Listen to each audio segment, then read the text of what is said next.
Chapter 75 Litigation.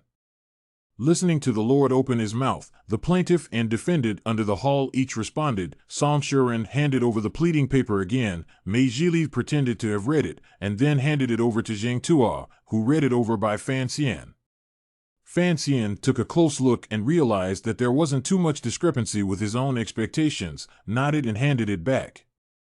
Song Shuren arched his fist and coldly said, "The student just doesn't understand why this Fan Xian is still standing tall above the public hall, not saluting or not paying his respects, with such a character. No wonder he did that murderous thing last night." Fan Xian glanced at the scholar and asked curiously, "You have to kneel in the public hall?" He had studied every day in Tanyu and was familiar with the laws of Qing, so of course he understood the joints, but this question was intentional. "Naturally, could it be that you dare to disrespect the majesty of the court?" Song Shuren frowned at the other party. In fact, today this lawsuit he was extremely reluctant to fight. After all, standing on the opposite side was the Fan family that did not show its face, but in reality, many people feared the other party's power. But there was no way. He had already traveled too far on the road of Shangshu, and had been unable to turn back, so it was simply impossible to refuse. Fan Xian smiled and said, "Then why doesn't Mr. Song kneel?" Song Shuren narrowed his eyes at the teenager, guessing whether the other party was really a straw man or if he was just pretending to be a pig in a poke, and said in a stereotypical manner, "A certain person has a meritorious title, and it's a court rule that he doesn't kneel when he meets a hall official." Fan Xian made a bow to Prefect Mei Jili and said, "The student has met the teacher. I wonder if the student should kneel." As soon as Song Shuren heard this address, he knew that the other party must have a merit in the body. Just earlier Shangshu House checked. This called Fan Xian obviously did not participate in the court examination. How could it be a Shiozai? He slapped the folding fan in his hand and asked, "Dare I ask, Mr. Fan, what year were you admitted to the academy examination?" Fan Xian politely replied, "The Tanyu Prefecture government exams the year before last." These were actually things that Fan Jian had sent someone to arrange before he entered the capital, but he himself actually didn't know about it until he had to fight the lawsuit today, and realized that he had already had the status of a Shiokai without even realizing it. The matter of kneeling or not kneeling was put to rest, and the lawsuit in the hall officially began. Both sides on the subject of a few rounds, recounting their respective views. Guobaokuan bites yesterday to injure himself is Fan Xian and a few guards of the fan house, while Zheng Tuo insisted that Mr. Fan yesterday night stayed in the fan house. There are many underlings to testify. The exchange of words began to rise. The people watching outside the Kyoto mansion also gradually voice of discussion, but it is to believe Fan Xian more people always feel that such a beautiful and weak boy, how can not be the poisoner, and that sitting in a wheelchair, Guogongzi, was beaten like that. Look is not a good person. Mei Jili looked at the following quarrel nonstop. His heart was sick of it, waved his hand for the crowd to stop. "Dare to ask, Your Honor, the murderer is standing above the public hall at this time. Why doesn't Your Honor take it down quickly?" Song Shuren preempted. He thought to himself that this pleading paper is clearly written on the ruthless. The government in adults, but half a day does not say anything. Perhaps has long decided to favor the fan house, so hurriedly forced up. Zheng Tuo smiled slightly. "Mr. Song, this mouth is also fast. Guogongzi was attacked last night, according to the case written on the pleadings, was used to sack the head, and then suffered such a tragic event, since before being beaten has been set on the head, and how to see the face of the perpetrator, and how to conclude that it is Fan Gongzi did. Naturally, I heard Mr. Fan's voice, and Mr. Fan himself admitted it at that time. Could it be that he is ready to deny it at this time?" Song Shuren looked at Fan Xian with mockery. "Don't you have any sense of responsibility as a man?" Fan Xian naturally knew that the other party was provoking him, but his face was calm and a bit stunned, as if he didn't quite understand why the other party was trying to falsely implicate himself. Zheng Tuo's voice rang out again in time, full of shame and laughter. "Voice? I have studied the laws and regulations of the Qing dynasty, and I have never heard of a case that was convicted by sound." Song Shuren wasn't in a hurry and said slowly, "If the voice isn't enough to prove Mr. Fan's identity, then I'll ask you all to read a poem." After saying this, he took out a piece of paper from his sleeve, then slowly read it out. Meijili, who was sitting behind the hall case, was a bit lost in thought, but suddenly, when he heard the poem, he was energized and said, good poem, I wonder who made it. After saying this, he just remembered that this time is in the public hall, not in the study. In front of him is not a poetry meeting, but the trial. Coughed twice, let Sangshuren handed the poem up. He looked carefully once, more and more feel that the author of this poem talent first not to talk about, alone refining the word kung fu, has been the world rare beautiful, curious to ask Sangshuren, this poem is made by who, and what is the relevance of this case? Sangshuren respectfully answered, this poem was made by Mr. Fan Xian yesterday at the King of Jing County's Poetry Festival, and last night when Mr. Fan stopped the street to poison Mr. Gua, he also read these lines of poetry, and said that he wanted to make Mr. Gua how. Meijili, surprised, looking at the hall that full of sincerity and bright smile of the young man, never would have thought that the fan house of this actually can write such a poem, and then listen to what Sangshuren said later, is even more puzzled headache. Thought you hit people on the fight, but also have to recite a poem, this kind of place to fight the brave and ruthless, but is not to talk about elegance of the place.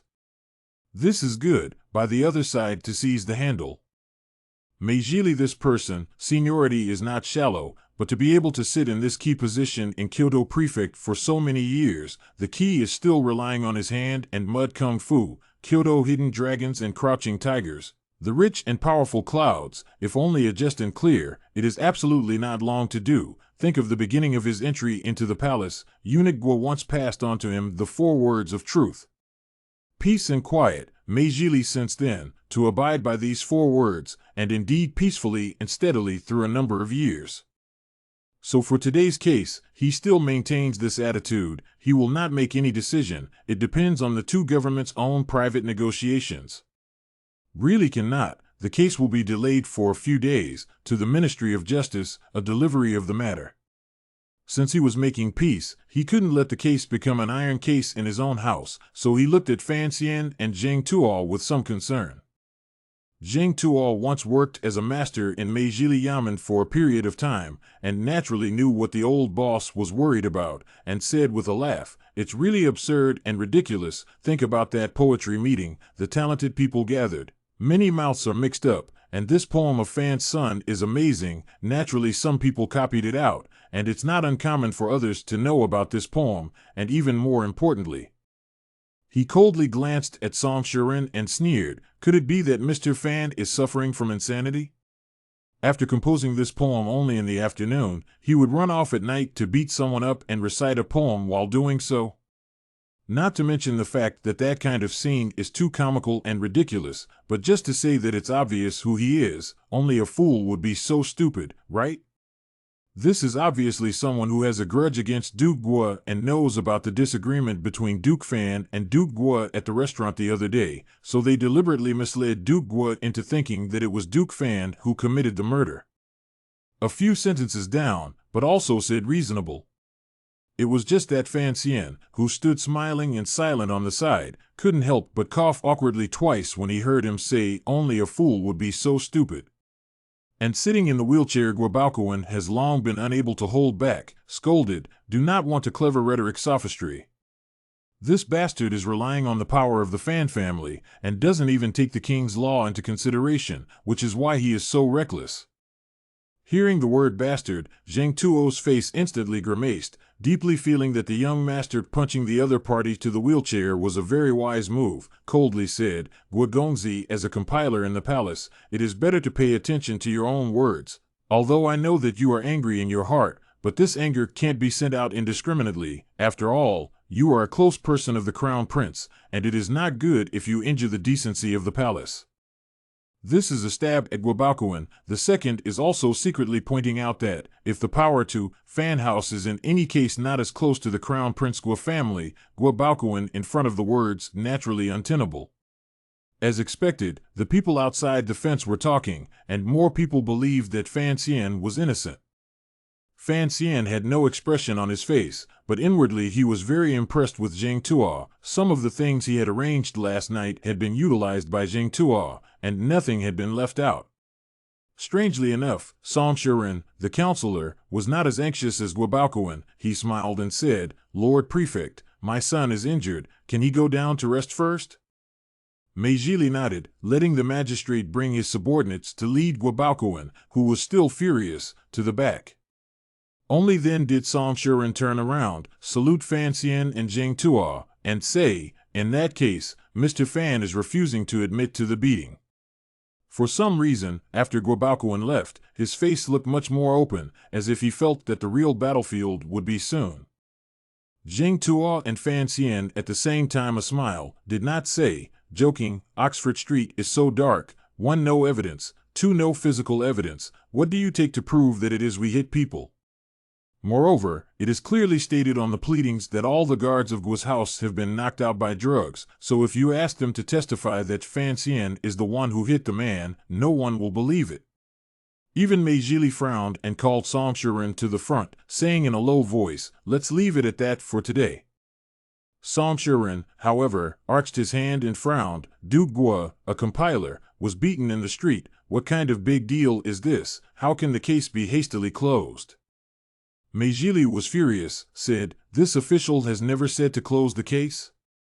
Just adjourned for retrial. Gua family only said beaten, always take out the evidence of beating.